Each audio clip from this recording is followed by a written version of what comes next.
여러분 안녕하십니까? 박상규입니다. 윤석열 대통령이 유엔 총회 기조연설에서 러시아와 북한의 군사거래는 도발이라면서 좌시하지 않겠다고 밝혔습니다. 윤 대통령은 또 유엔 상임이사국으로서의 러시아의 책임도 강조했습니다. 이재명 민주당 대표에 대한 두 번째 체포동의안 표결과 한덕수 국무총리에 대해 민주당이 제출한 해임 건의안 표결이 향후 전국에 어떤 파장을 몰고 올지 집중 분석해드리는 시간도 갖겠습니다. 먼저 홍영식 연세대 통일연구원 연구위원, 정호김 전 국회의원과 함께 말씀 나누겠습니다. 어서 오십시오. 네, 안녕하세요. 네.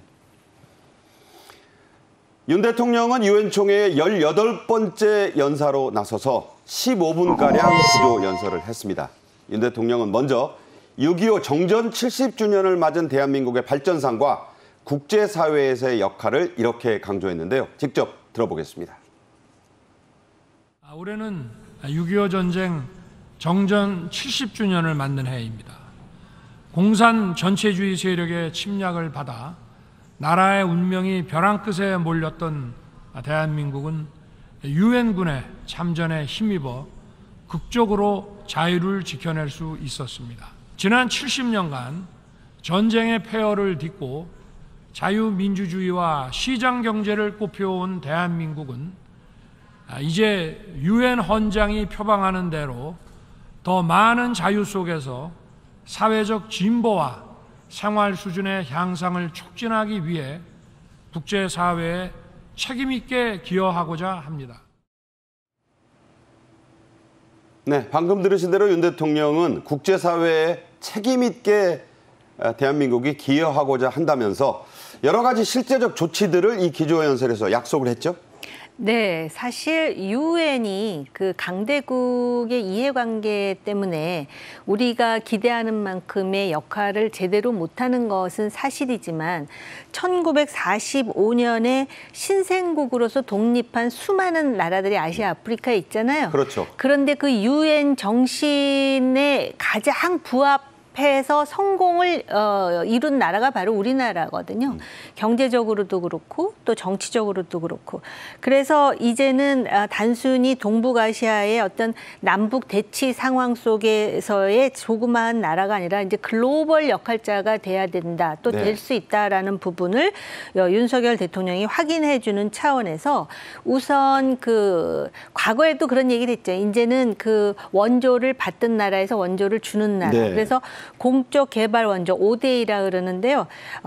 굉장히 많이 확대를 했습니다. 정부 예산안 규모의 40% 이상을 이제 공적 지원하겠다라는 것이고요. 네. 그다음에 녹색 기후 기금에 3억 달러 추가 공여, 그리고 무탄소 에너지 확산을 위해서 무탄소 동맹을 결성하겠다라는 약속을 유엔을 통해서 천명했습니다. 네. 자, 이런 내용이 있었고요. 이어서 윤 대통령은 곧바로 상임이사국이면서도 북한과 불법 무기 거래를 하고 이번 유엔 총회에도 불참한 러시아의 푸틴 대통령을 사실상 직격했습니다. 그 대목 직접 들어보겠습니다. 세계 평화의 최종적 수호자여야 할 유엔 안보리 상임이사국이 다른 주권 국가를 무력 침공해 전쟁을 일으키고 전쟁 수행에 필요한 무기와 군수품을 안보리 결의를 정면으로 위반하는 정권으로부터 지원받는 현실은 자기 모순적입니다. 이러한 상황에서 안보리의 개혁이 필요하다는 의견이 폭넓은 지지를 받게 되는 것입니다. 네, 이 대목을 얘기할 때 지금 들으신 것처럼 윤 대통령의 목소리가 커지고 표정도 매우 단호했습니다.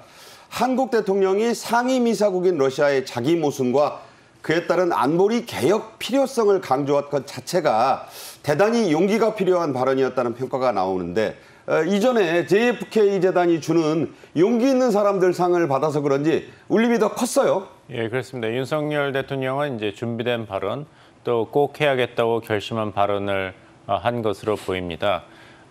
여기서 윤 대통령이 강조한 메시지는 유엔 안보리 개혁입니다. 오죽하면은 미국의 조 바이든 대통령도 유엔 안보리 개혁을 찬성하는 입장을 공식적으로 이번에 밝혔고 유엔 사무총장조차도 세상이 변했는데 유엔 안보리가 변하지 못하다는 것을 인정하면서 개혁에 찬성하는 모습을 보였습니다. 네. 근데 한국은 유엔 안보리가 개혁해야 된다는 것은 이번에 러시아의 우크라이나 침공 그리고 상임이사국이 북한의 이런 무기 거래, 불법적인 행동과 무기 개발에도 아무 일을 하지 않는 것에 대한 것을 지적하면서 개혁을 이야기했지만 예. 한국의 아이디어는 독일, 일본, 인도와 같은 나라와는 다릅니다. 이 나라들은 본국이 이제 상임이사국이 확대가 되면은 자리를 차지할 것 같으니까 안보리 상임이사국의 숫자를 늘리자는 차원에서 개혁안을 이야기하고 있는데 네네. 한국은 그냥 숫자만 늘리고 종신 임기를 한다면은 이런 무책임한 행동이 계속될 가능성이 높기 때문에 네.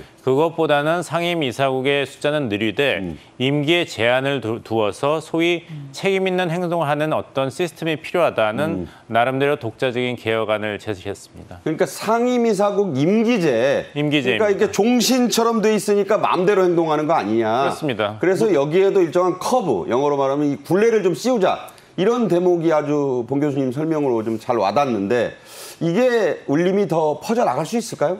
일단 시작하는 것입니다. 그래서 국제사회가 이렇게 러시아, 중국이 특히 안보리 상임이사국으로서 무책임한 행동을 계속하는 것을 언제까지 용인할 것인가.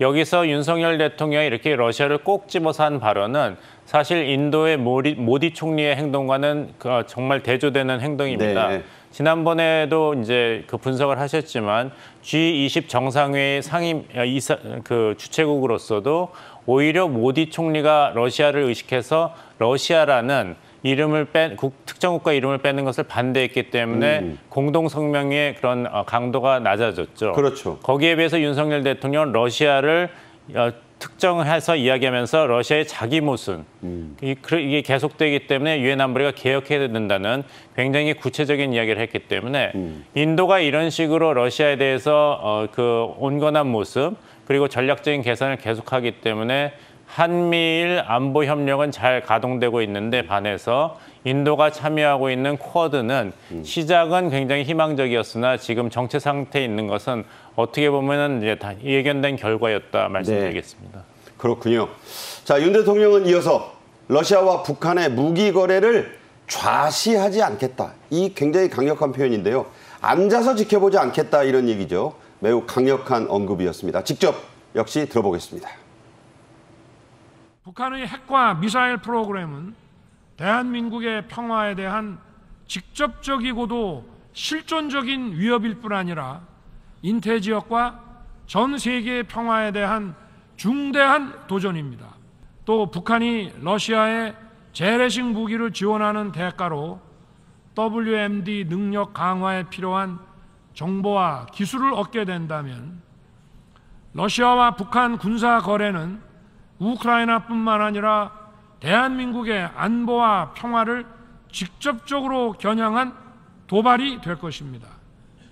대한민국과 동맹, 우방국들은 이를 좌시하지 않을 것입니다. 대한민국의 안보와 평화를 직접적으로 겨냥했으니 좌시하지 않겠다. 이 자체가 놀라운 표현이에요. 자, 어떻게 보셨습니까? 그렇습니다. 어느 나라나 안보와 관련해 가지고 전략적 계산을 하는 거는 지극히 자연스러운 일인데요. 러시아에 대해서 한국의 대통령이 비판한 이유는 우리의 안보에 직접적인 위해를 가할 수 있는 상황이 조성되고 있다는 문제의식 때문입니다. 네.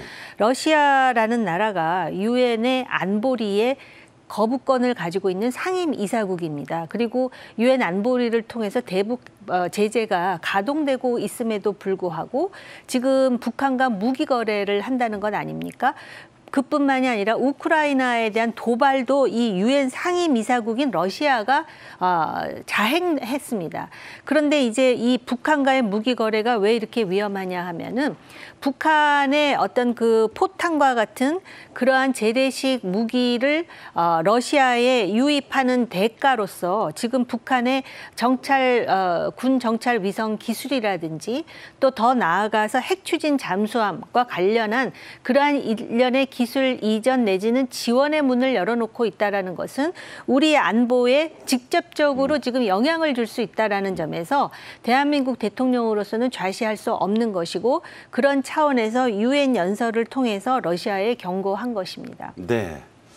한편 윤 대통령은 이번 기조연설을 하면서 들으신 대로 좀 이상한 걸 느끼셨을 거예요. 북한과 러시아를 러시아 북한 순으로 호칭했습니다. 대통령실도 이에 대한 입장을 밝혔는데요. 자, 이런 순서 바꾸기. 저는 이제 한중일을 한일중으로 하겠고 북미가 아니라 미북으로 하겠다고 지금 대통령실 얘기하고 있거든요. 이 호칭 순서의 변경, 어떤 의미가 있습니까? 일련의 상징성인 것 같습니다. 그러니까는 지금 향후 이제 우리의 안보에 있어서 어디에 우선순위를 둘 것이며 그다음에 대한민국 안보에 부정적인 그런 어떤 파장을 가하는 나라에 대해서 어떤 그 대안을 갖고 있을 수 있다라는 점에 대해서 일단 그 상징적이지만 호칭의 순서를 그렇게 바꾸는 것 같은데 특히 북한과 관련해 가지고는 헌법상 대한민국의 영토가 한반도와 그 부속 도서로 되어 있기 때문에 그렇죠. 북한이라는 지역은 어떻게 보면은 우리에게는 미수복 지역입니다. 단 이제 1991년에 남북한 간의 기본 협정에 의해서 실제로 이제 그 특수관계를 유지하고 있었습니다. 그렇기 때문에 국가와 국가 관계에 있어서 북한을 이렇게 앞에다 표기하는 거는 소위 좌편향 정부가 들어섰을 때 해왔던 관행이거든요. 네네. 그래서 아마 그런 차원에서 자연스러운 일일 수 있는 것이고 러시아와 중국에 대해서는 그만큼 이제 한미일 관계가 중요하다라는 그러한 그 함의를 표출하고 있는 것인데 이렇게 이제 갑자기 바꾸게 되는 것에 대해서 상대국이 어떤 그 반응을 보일지에 대해서는 사실 저도 좀 궁금하기는 합니다. 네, 뭐 오래 입에 이 붙은 호칭과 그 순서가 갑자기 바뀔 수는 없겠죠. 다만 말씀하신 대로 상징적이면서 그런 관행의 변화를 주겠다. 정책 기조와 철학이 담겨 있는 그런 발언이라고 대통령실은 해석하고 있습니다. 자, 이번 기조연설의 또 다른 핵심은 부산 엑스포 유치였습니다. 윤 대통령이 유엔 총회 기조연설에서까지 이 말을 했는데 역시 직접 들어보시죠. 대한민국은 국제사회에 책임 있는 기여를 다하기 위해 2030년 부산 엑스포를 개최하고자 합니다. 70여 년 전 공산 세력의 무력 침공을 받아 한반도의 대부분이 점령당했을 때 대한민국 자유의 마지막 보루 역할을 한 도시, 6.25 전쟁의 폐허에서 세계 제2의 환적항으로 발돋움하면서 한강의 기적을 이끈 도시, 바로 이 부산이 없었더라면 오늘날의 대한민국은 존재하지 않았을 것입니다. 2030년 부산 엑스포는 세계의 시민이 위기와 도전을 함께 극복하면서 자유를 확장해 나아가는 연대의 플랫폼을 제공할 것입니다. 네, 부산 엑스포가 연대를 확장해 나가는 플랫폼이 될 것이다. 여기에 이제 키워드를 지금 담고 있는데요.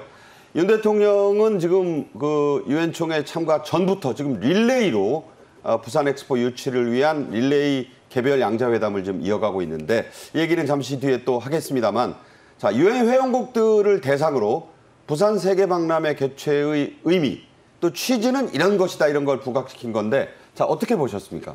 그 윤석열 대통령이 강조한 것이 올해가 6.25 전쟁을 멈췄던 정전협정 체결 70주년이다. 그래서 70주년의 역사를 그 한국과 유엔 그리고 국제사회 관계 속에서 잘 설명을 했습니다. 거기서 이제 하이라이트로 할 수 있는 거는 그 6.25 전쟁 초반에 유일한 보루였던 부산이 나중에는 경제 성장의 구심점이 되었다. 그리고 이제 국제사회와 함께 그 자유를 확장하는 연대 플랫폼이자 미래 비전을 공유하는 축제 공간이 될 것이라는 것을 이렇게 연결해서 설명하는 모습이 인상적이었습니다. 네. 이번에 유엔 총회의 그 주제가 그 세계 사회의 연대이니까요. 그리고 앞서서 말씀하신 대로 유엔 헌장에서 강조하고 있는 것은 더 많은 자유를 통해서 진보를 이룩하고 생활 수준을 향상한다. 즉 추상적인 전쟁과 평화만을 이야기하는 것이 아니라 실질적인 그 사람의 삶을 향상시키는데 유엔이 기여할 것이라는 것이 헌장에 잘 나타나 있기 때문에 여기에 글로벌 중추국가로 자리를 매김하고자 하는 한국이 기여할 것이고 그 첫 번째 장이 부산 엑스포가 될 것이다. 이런 설명을 하고 있는데요. 여러 가지 지금 전망이 나오고 있습니다. 우리나라가 사우디아라비아와 이탈리아와 각축전을 벌이고 있는데 로마죠. 예, 로마죠. 예.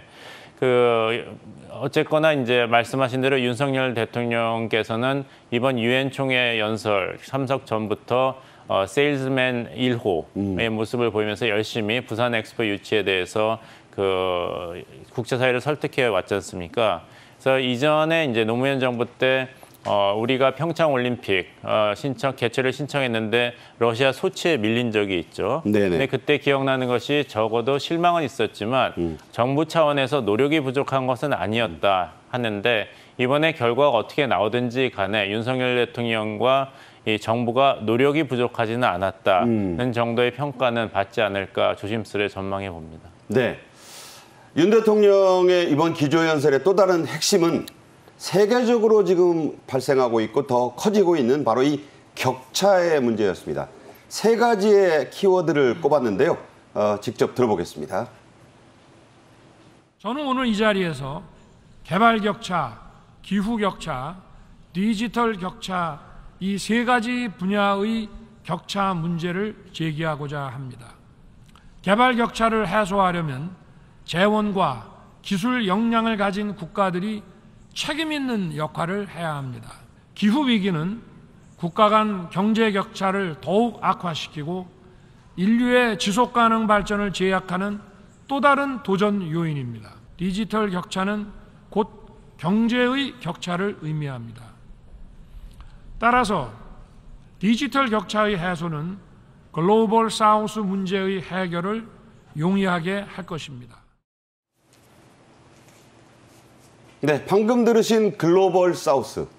지구상의 남부안부에 위치한 적도 이하 지방의 저개발국이 많이 살고 있기 때문에 여기를 지칭하는 말이 바로 이 글로벌 사우스거든요. 자, 이 글로벌 사우스가 격차 문제의 가장 큰 그 희생자다, 피해자다 이런 인식 아니겠습니까?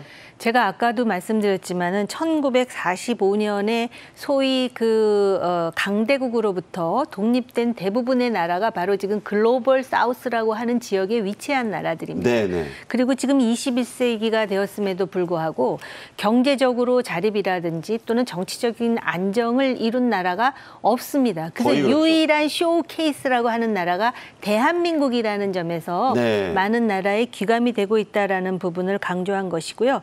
그런 차원에서 지금 그런 글로벌 사우스에 위치한 나라들의 문제가 무엇인가?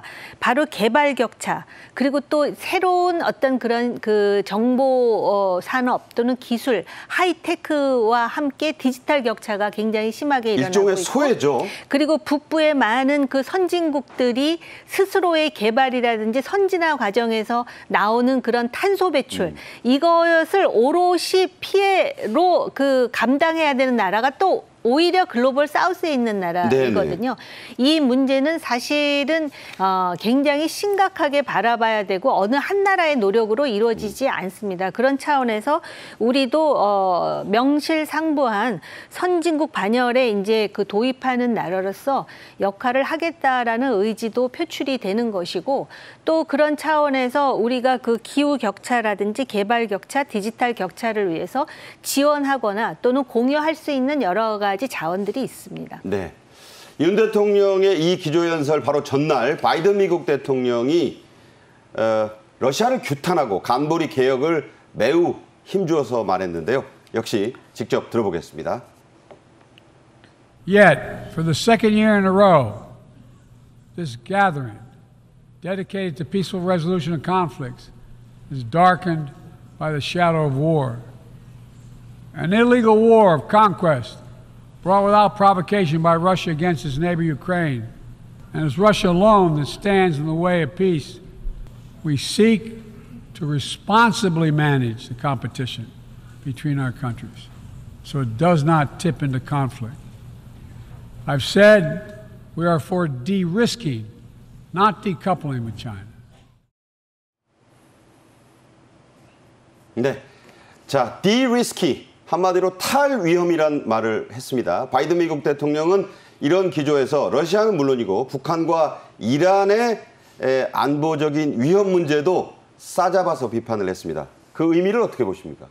이제 바이든 대통령이 계속 강조하고 있는 거는 그 패권 국가는 책임 있는 행동을 해야 된다. 그래서 서로 반목하고 이익의 충돌이 있더라도 책임 있는 행동을 함으로써 이 글로벌 체제가 위기로 가는 것을 막는 상식적인 가드레일을 만들어야 된다는 메시지를 계속 다른 패권 국가 지도자들에게 보내왔습니다. 네네. 특히 중국에 대해서는 이 얘기를 했기 때문에 이 외교적인 노력을 미국은 포기하지 않고 있다. 하지만 원칙에 입각하여서 글로벌 시스템이 치명적인 위기 상황으로 가는 것은 막겠다는 것을 다시 한번 강조했는데 네네. 그런 면에서 이란에게는 핵 개발을 중단했을 때에 미국이 약속한 여러 가지 패키지를 다시 한번 상기하면서도 이란의 핵 무장을 용납하지 않을 것이라는 그런 선을 분명히 그었고 네.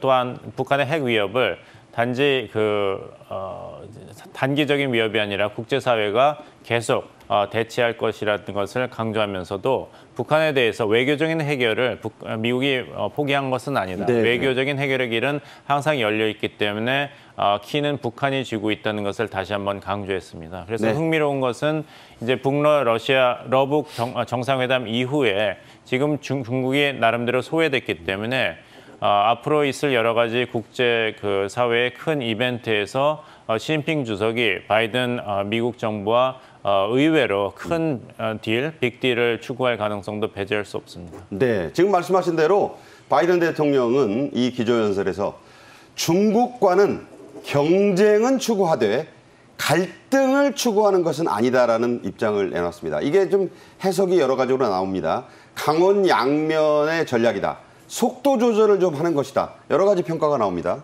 지금 저 바이든의 유엔 연설은 국제사회를 향한 연설이기도 하지만 미국 국내 정치를 겨냥한 연설이기도 합니다. 왜냐하면 네. 당장 이제 대선 준비를 해야 되는데 우크라이나 문제가 어떤 식으로든 결론이 나지 않는 상태에서 중국과의 관계가 자꾸 이런 식으로 이반되는 것이 바이든의 입지에 결코 긍정적인 영향을 주지 않는다는 점을 지금 간파한 것이라고 볼 수가 있습니다. 그래서 네네. 북한 문제와 관련해 가지고는 한일 간의 결속을 돈독히 함으로써 일정 정도 이제 위임하는 그런 전략을 펴는 것 같고요. 중국과 관련해 가지고는 과거의 구소련과 달리 봉쇄를 하거나 고립할 수 있는 나라가 아니라는 것을 네. 지금 확인했기 때문에 디커플링보다는 디리스킹이다라는 표현을 써가면서 네. 지금 갈등을 추구하는 것이 아니라 그러는데 중국 역시 마찬가지입니다. 중국도 지금 우리 안에서 일부 좌파적인 인식을 갖고 있는 사람은 러시아와 중국과 북한이 삼각 동맹 구축한다 뭐 이런 식으로 얘기를 하고 있지만 중국은 그런 삼각 동맹 구축에 강력히 끼어들 의사가 없습니다. 지금 한 발 빼고 있잖아요. 그렇습니다. 실제로. 그러니까 중국도 나름대로 그런 전략적인 계산을 하고 있는 것이고요. 중국이 생각하는 2027년 그리고 미국의 대선 여러 가지로 볼 때 그리고 미국 내에 많은 기업이라든지 또 미국 내에 정책 결정을 하는 행정부의 일부 인사들은 중국을 이런 식으로 다루는 것이 미국에게 도움이 안 된다는 것을 알고 있기 때문에 네네. 바이든이 그런 차원에서 상당히 복합적인 그런 미국의 시각을 유엔의 연설이라는 하나의 채널을 통해서 네. 지금 국내외적으로 알리고 있다라고 보시면 됩니다. 네. 재선에 도전하는 바이든 대통령 선거는 내년 11월입니다. 코앞에 닥쳐 있다는 점도 시청자 여러분께서 아시고 들으셨으면 좋겠습니다. 윤 대통령은 유엔 총회 기조연설을 앞두고 구테흐스 유엔 사무총장과도 만나서 글로벌 시큐리티, 세계 안보에 관해서도 다양한 의견을 교환했는데요. 그 장면 한번 보여드리겠습니다. 네. 78차 유엔 총회에 참석해서 유엔 사무총장, 유엔의 수장이죠. 지금 윤 대통령이 방명록에 서명을 하고 구테르스 사무총장과 유엔기 태극기 앞에서 지금 악수를 나눈 뒤에 단독 회담을 위해서 회의장으로 지금 이동하는 그런 모습을 보고 있는데요. 네. 두 정상의 이 만남이 여러 가지 의미를 갖고 있습니다. 특히 한반도 문제, 우크라이나 전쟁 등 이 세계 안보 현안에 관해서도 다양한 의견이 지금 교환이 된 건데, 자, 유엔 사무총장과 이렇게 만나서 이야기를 하는 의미, 다 정상들을 사무총장이 만나는 건 아니잖아요. 예, 그렇습니다. 그만큼 한국의 이제 국제적인 위상 그리고 능력이 다시 한번 확인되었다 이렇게 말씀드리겠습니다. 윤석열 대통령이 세계의 격차를 지적하면서 한 것이 이 격차에서의 도움이 줄 수 있는 나라는 역량이 있어야 된다. 네. 의사만으로는 부족하다 이런 걸 강조했는데 한국은 세계 평화에 기여할 수 있는 의사도 있고 또 역량도 있기 때문에 유엔 사무총장과 이런 정상회담 자리에서 실속 있는 대화가 오갔을 것으로 예상이 되고 우크라이나가 멀리 있는 것이 아니고 또 한반도 안보와 무관한 것이 아닙니다. 잘 네네. 증명이 되었지만 북한의 러시아 무기 거래가 이미 증명이 되었고 그 가능성이 계속 열려 있기 때문에 결국에는 러시아 우크라이나 전쟁이 한반도에도 직접적인 안보 위협이라고 볼 수 있습니다. 또 북한의 이런 도발 행위가 우크라이나 전쟁에도 큰 파장을 일으킬 것이 확실하기 때문에 유엔 사무총장 입장에서도 한국의 역할에 대해서 여러 가지로 촉구할 사항이 많았을 것입니다. 네. 지금 보신 대로 토머스 바흐 IOC 위원장과도 이번에 접견을 했다. 이런 소식을 전해드립니다. 윤 대통령은 지금 계속해서 뉴욕 방문하자마자 각국 정상들과 개별 양자회담 릴레이를 했습니다. 오죽하면은 이 최단 기간의 정상회담을 많이 한 지금 기네스북 등재를 고려한다는 얘기까지 나오고 있는데요. 계속해서 그 만나는 영상을 한번 저희가 보여드리겠습니다. 네. 한 스위스 정상회담이 처음으로 지금 열렸는데 스위스의 대통령이 이번에 많은 분들이 나라 이름 생소한 거 또 정상도 몰랐는데 찾아보는 분들이 좀 있다고 합니다. 스위스 대통령 이름은 알랭 베르세고요. 또 이어서 투아데라 중앙아프리카에 있는 공화국의 대통령 포스탱 아르상쥐. 이 불어권 식민지였기 때문에 그런 이름인 것 같아요. 사디르 자파로프 키르기스탄 대통령, 중앙아메리카에 있는 나라죠. 여러분들도 많이 들어보신 나라고요. 이거는 모하메드 울드 가주아니 모르타니아 대통령. 모리타니아 대통령 이름이 아주 깁니다. 가주아니 대통령과도 만났고 지금 계속해서 이 같은 사람이 아닌지 할 정도로 그 깃발과 국기와 지금 대통령의 면면이 지금 바뀌고 있어요. 자, 이런 식인데 취임 이후 첫 정상회담을 갖는 스위스 대통령과의 모습이 보여지고 있습니다. 자, 이런 걸 보면 이게 이제 양국 간의 현안을 논의한다고는 하지만 역시 초점은 세계 엑스포 1차 투표를 지금 11월에 하니까 11월 28일이에요. 유치전이라고 봐야죠. 네. 그렇습니다. 특히 스위스도 역시 그 유치전의 일환이지만은 스위스라는 나라가 가지는 또 상징성이 있어요. 네. 올해가 한국과 스위스 수교 60주년이고요. 그리고 한반도 중립국 감독이 참여 70주년을 맞이하는 날입니다. 그런데다가 스위스는 굉장히 작은 나라지만 1인당 GDP로 하면은 아마 극초 강대국에 해당하는. 그렇죠. 그리고 자유민주주의 또 법치 이런 면에서 세계 선진국입니다.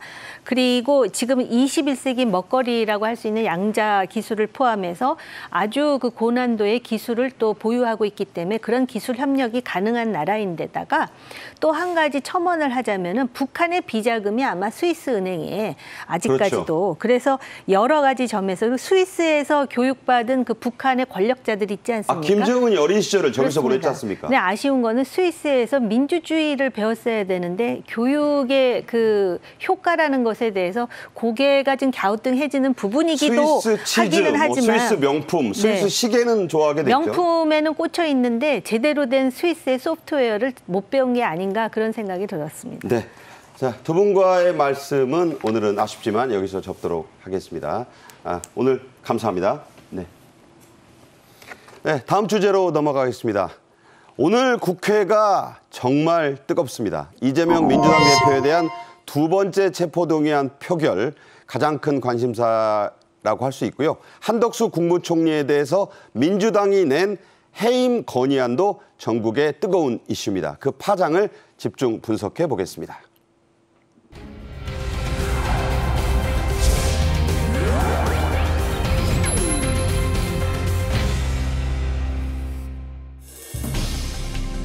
이번 체포동의안은 다른 국민들과 똑같이 법원의 심사를 받게 해달라는, 즉 판사 앞에 나오게만 해달라는 요청입니다.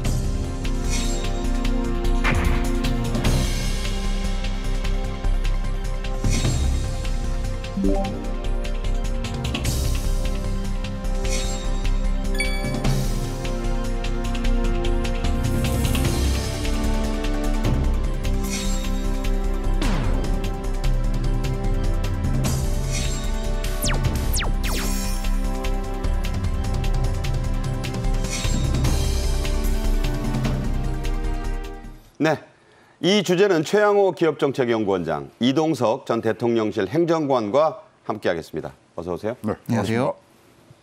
네, 말씀드린 대로 민주당의 이재명 대표에 대한 두 번째 체포동의안은 28표, 만약 병원에 있는 이 대표가 참여를 한다면 29표, 그 향배에 달려 있다는 그런 얘기가 나오는데요. 일단 표 분석을 좀 해주시죠. 네, 지금 뭐 297명이 제적위원인데요. 이번에 이제 참석이 가능하지 않으신 분들만 먼저 말씀드리면, 뭐 이재명 대표가 이제 편찬에 있어서 못 나오는 경우, 그다음에 지금 무소속의 윤관석 의원이 지금 수감 중이기 때문에, 그리고 지금 순방 중인 지금 박진 장관까지 제외하면 일단은 294명이 지금 이 출석을 해서 투표를 할 것 같습니다.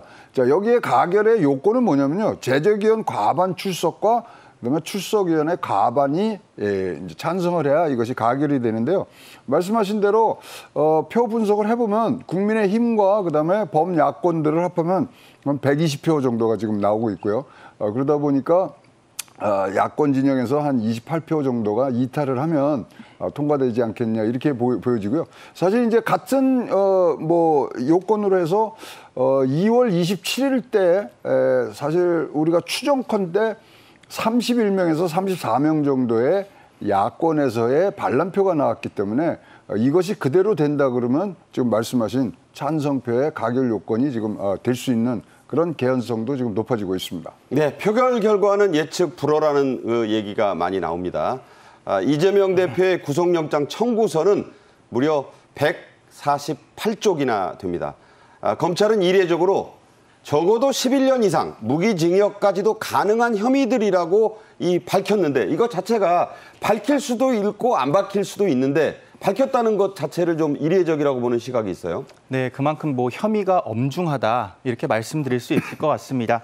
지금 뭐 백현동, 대북 사건, 그리고 송금 200억 원이 넘는 그런 배임 혐의가 있다고 지금 검찰은 밝히고 있는데요. 지금 검찰은 혐의 인정 시에 뭐 11년 이상 무기징역까지도 가능하다, 이런 입장을 현재 보이고 있습니다. 지금 이재명 대표의 입장에서는 굉장히 뭐 혐의를 완강히 부인하고 있는 상황이잖아요. 근데 뭐 상식적으로 이거는 이해가 되지 않는 부분이 몇 가지가 있습니다. 뭐 대북 사업 같은 경우에는 뭐 이재명 대표가 도지사 시절에 이제 직인, 그러니까 도지사 서명을 해야 되는데 이재명 대표는 그건 몰랐다, 내 서명이 아니다, 뭐 이런 입장을 보면 상당히 상식적이지 않다. 그리고 뭐 SNS 사건 같은 경우에도 SNS에 본인이 대북 사업을 시작하겠다고 이렇게 공언 말한 적이 있어요. 근데 그것 또한 보좌관이 올린 것이다, 나는 모른다. 이런 거를 보면은 상당히 상식적이지 않다고 보고요. 국민들께서는 지금 상당히 이재명 뭐 이런 체포동의안 사건으로 인해서 상당히 피곤하실 겁니다. 하루빨리 이 사건이 마무리되기를 한번 기도해 보겠습니다. 네, 자, 이동석 전 행정관의 말씀은 검찰의 영장 청구서에 적시된 내용을 중심으로 말씀하신 것이고, 상식적이라는 표현을 여러 번 쓰셨는데 어디까지나 법리적인 판단이 나와야 되고요. 아직은 이게 이제 영장 실질 심사도 안 받았고 또 재판도 해봐야 되는 문제라는 점을 강조를 해서 일단 말씀을 드리겠습니다. 자, 말씀드린 대로 지난 2월 27일에도 국회에서 이재명 대표에 대한 체포동의안 표결이 있었습니다. 이것을 이제 1차 투표라고 부르게 된 셈인데, 그때는 찬성은 많았지만 과반에는 미달됐어요. 그래서 찬성이 139, 반대가 138이었는데 재석에서 절대 과반에 미달했기 때문에 이 자체가 이제 부결 처리가 된 셈이 아니겠습니까? 예. 자, 이번에도 관심은 과연 얼마나 누가 이탈표를 던질 것이냐 아니겠습니까? 네, 그렇습니다. 지금 뭐 139표가 나왔지만 사실 그 당시에 149표가 나왔어야 가결이 되는 부분들인데요. 그때하고 지금하고 조금 바뀐 점은 뭐냐면 당시에 정의당이 6표가 있었는데 이번에는 당론으로 가결하기로 지금 돼 있고요. 시대전환의 조정훈 의원도 지금 찬성에 지금 이 표를 의사를 밝히고 있기 때문에 조정훈 의원은 이번에 뭐 국민의힘하고 합당 의사까지 밝혔기 그렇습니다. 때문에 사실상 지금 여당 의원으로 분류가 되고 있어요. 그렇습니다. 그다음에 이제 무소속 관련돼서 이제 두 분의 이제 국회 이 여당 쪽 의원들이 이제 있으시기 때문에 그런 부분들을 합하면은 지금 뭐 30표 정도의 과거에 나왔던 이탈표까지를 계산해 볼 때 굉장히 지금 뭐 우리가 소위 말하는 예측을 하기가 굉장히 어려운 지금 표결 결과가 지금 예상되고 있습니다. 자, 1차 때와 다른 점의 포인트는 저 기권 9, 무효 11표가 그렇습니다. 저게 이제 기권 무효라는 게 그 당시에는 내가 이 가결 쪽의 입장이긴 하지만 여러 가지 이유로 나는 기권하거나 무효했기 그렇습니다. 때문에 이제 네. 부결이 된 거잖아요. 근데 이 사람들이 이번에 이 의사 표시를 할 수도 있잖아요. 네, 그거 뭐 할 수도 있고요. 당시에 또 2표 정도가 끝까지 지금 뭐 선관위에서 이게 맞냐 틀리냐 그런 소동도 있었습니다만은 말씀하신 대로 기권과 무효표가 어떠한 스탠스를 갖고 가느냐. 특히 이제 민주당 당내에 지금 당론들 그다음에 이 2월 27일 날 이 투표가 끝난 이후에 사실 이재명 대표는 특권을 내려놓겠다는 것도 천명한 적도 있기 때문에 네. 그런 것들이 많이 복잡한 변수로 지금 작용하고 있다고 보여집니다. 네, 실제로 이재명 민주당 대표는 지난 6월에 교섭단체 대표 연설에서 불체포 특권을 내려놓겠다는 말을 했고 지금 이게 계속 그 약속을 왜 안 지키느냐는 그런 지금 프레임에 갇혀 있는 그런 형국입니다. 자, 이재명 대표는 병원에 지금 단식 치료를 받으면서 입원 중인데 오늘 표결에 나올지 안 나올지 아직은 결정되지 않은 상태인데 어제 표결을 하루 앞두고 본인의 SNS에 지금 보시는 장문의 입장문을 올렸습니다. 부결을 좀 해달라. 부결 투표를 호소했는데 정치검찰의 프레임을 벗어나야 한다. 이런 얘기를 했어요. 자, 그런데 이게 이제 비명계 일각에서는 되레 역풍을 일으킬 것이라는 전망도 나옵니다. 그러니까 가만 놔뒀으면 내가 그 단식도 하고 하니까 가결을 반대할 텐데 이게 오히려 자가당착이 아니냐 이런 지적이 일부 있긴 해요. 맞습니다. 뭐 일부 민주당 의원분들 중에서는 지금 뭐 가만히 있었으면 중간이라도 간다 그런 얘기가 나오고 있거든요. 근데 오늘 뭐 좀 전에 나온 속보긴 하지만 이재명 대표는 뭐 오늘 본회의장에 나오지 않겠다 이렇게 선언한 것 같습니다. 뭐 앵커께서 말씀하셨지만 지난 6월이었죠. 이거를 시청자 여러분들께 말씀을 드리고 싶은 게 이재명 대표께서는 그 영장실질심사에 당당히 응하겠다. 불체포 특권을 내려놓겠다. 이렇게 선언을 했습니다. 국민 앞에서 선언을 했고 민주당 의원님들은 다 그것에 대해서 환호의 박수를 쳤어요. 그것만 봐도 현재 이게 말바꾸기가 현실화된 거다. 결국 말바꾸기의 기네스북에 오른 게 아닌가 저는 그렇게 생각을 하는데요. 이재명 대표의 그 부결 요청에 민주당 의원분들은 지금 굉장히 불편할 수밖에 없을 겁니다. 이거를 부결을 하고 이거를 또 결국 민주당 지지자들 분들에 의해서 이게 결국 솎아내기의 그런 과정을 거치게 되면 의정 활동에 굉장히 불편함을 겪게 되다 보니까 지금 민주당 이재명 대표의 이런 발언은 결국 부적절했다. 이런 비판이 나올 수밖에 없을 것 같습니다. 네, 결과는 아직 예측 불허고요. 한쪽의 주장만 들어서도 안 될 일입니다. 이재명 대표는 병원에서 나오지 않겠다는 입장을 밝혔다고 하니까 표심의 향배는 28표에 달려있다. 지금 다시 이렇게 말씀드릴 수 있겠습니다. 자, 이재명 대표의 표결 하루 전 부결 호소. 정치검찰에게 날개를 달아줄 수는 없지 않느냐가 그 핵심이었는데 자, 이 말에 민주당 안에서도 술렁임이 나오고 있고 국민의힘에서는 국민 기망이다 이렇게 비판하고 있어요. 어떻게 보십니까? 아니 그 자기 발로 검찰에 출석을 한다고 밝혔으면 그러면 이 영장실질심사에서 모든 것을 밝혀야 되는데 이렇게 사법부의 어떤 시스템 외적인 부분들로 지금 가고 있거든요.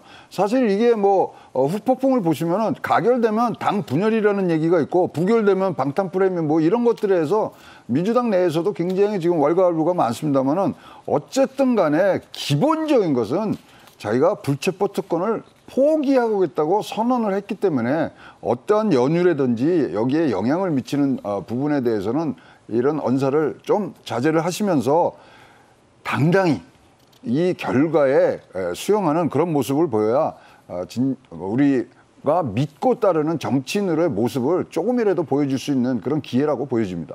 네.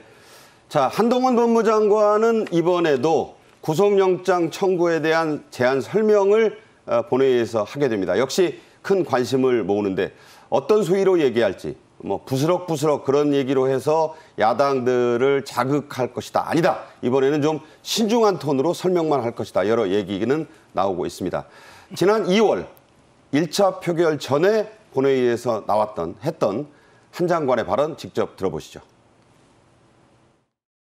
유력 정치인이기 때문에 도망갈 염려가 없다는 주장대로라면 이 나라에서 사회적 유력자는 그 어떤 범죄를 저질러도 구속되지 않아야 하고 전직 대통령, 대기업 회장들은 왜 구속되어 재판을 받았는지 설명할 수 없을 겁니다. 이번 체포동의안은 다른 국민들과 똑같이 법원에 심사를 받게 해달라는, 즉 판사 앞에 나오게만 해달라는 요청입니다. 수많은 이원의 공범들 그리고 다른 모든 국민들이 따르는 대한민국의 형사사법 시스템에 따라달라는 요청입니다.